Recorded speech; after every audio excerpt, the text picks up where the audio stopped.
คณะวิชาครูศิลปยุทธ์ห้องอบรมก่อสร้างวิทยาคารนายทหารบกกรมดำได้สรุปถอดถอนบทเรียนเวียกงานหอบด้านประจำปี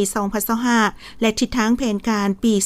2026 ในวันที่ 28 เดือนมังกรโดยการเป็นประธานของสหายพันเอกประดิษฐ์สินธรรมหัวหน้าห้องอบรมก่อสร้างวิทยาคารนายทหารบกกรมดำมีสหายพันโทศรีพงษ์วงศาหัวหน้าคณะวิชาครูศิลปยุทธ์พร้อมด้วยพนักงานครูอาจารย์เข้าร่วม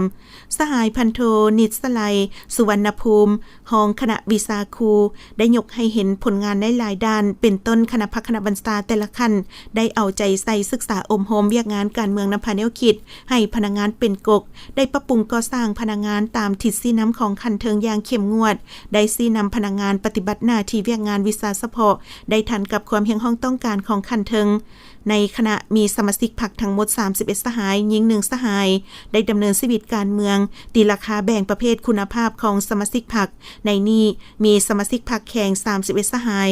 พร้อมนั้นยังได้เอาใจใส่การลงพัวพันประสานสมทบเวียกงานต่างๆ10ครั้งได้ป้องกันเวรยาม9ครั้งได้สร้างบทสอนภาคทฤษฎีและภาคจัดตั้งฮัดแอบอยู่สนามรบได้ทั้งหมด